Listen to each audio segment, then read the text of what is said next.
The UK has suspended cooperation with the US over two Islamic State suspects.Ministers said they could share intelligence with the US that could lead to the men's conviction without opposing of death penalty sentence.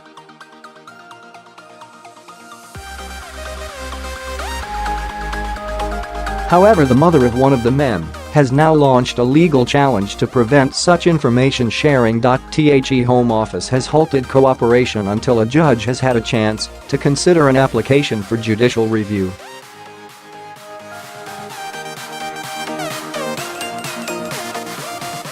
Alexanda Kotey and Shafee Elsheikh, both of whom have been stripped of British nationality, are wanted for being part of the kidnap gang behind hostage executions.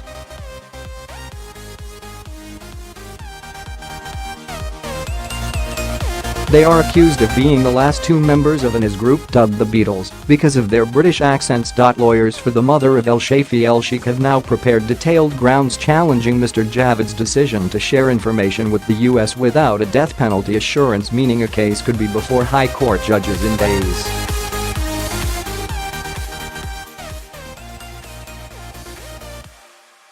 They said the Home Secretary's actions revealed a clear and dramatic departure from the UK's long-standing international and domestic commitment to oppose the continuing exercise of the death penalty.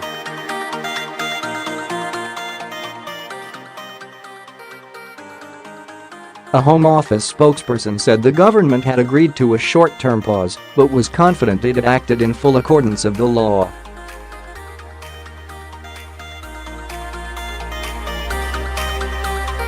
The two men are currently being held by Kurdish forces, and the UK believes it cannot legally extradite them to face trial here.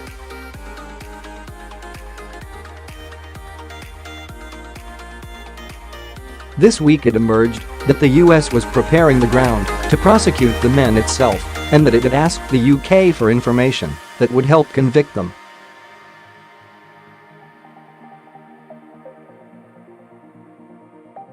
In a letter leaked to the Daily Telegraph, Home Secretary Sajid Javid wrote that the UK would not oppose the use of the death penalty if the two men were extradited to the US.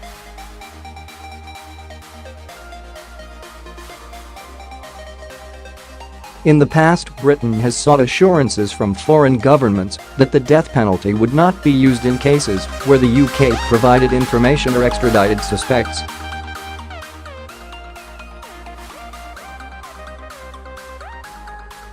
Number 10 had said this was a long-standing position to oppose the death penalty, but added that in this case it was a priority to make sure that these men face criminal prosecution.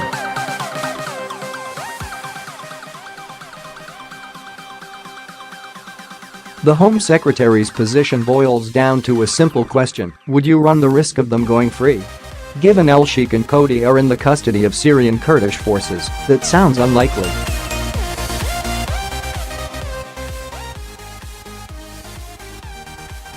But British prosecutors can't bring the men for trial here because they're not being held by a recognized state with whom the UK has a legally recognized extradition agreement. It would amount to kidnap.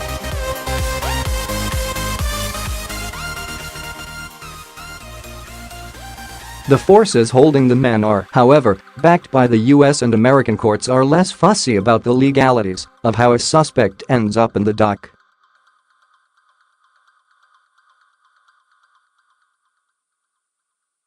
The US may need British information to make a prosecution stick, hence the co-operation.This challenge from Mr Elsheikh's mother isn't about that evidence, but whether the ministerial decision to share it demolishes the UK's internationally recognized opposition to capital punishment.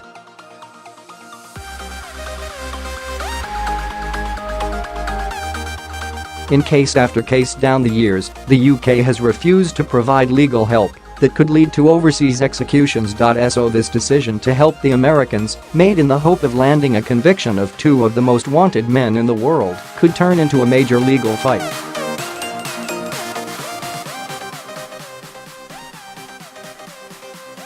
Labour accused the UK of having unilaterally abandoned its opposition to the death penalty. The former independent reviewer of terrorism legislation, Lord Carlisle, said this constituted a unilateral change of policy without any consultation.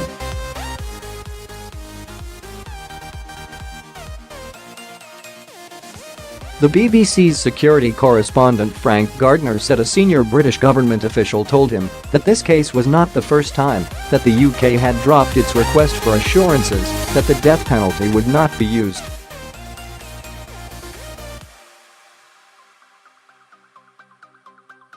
But our correspondent said if the pair were sent to the controversial US military prison Guantanamo Bay, where suspects have been detained without trial, the UK would withhold intelligence.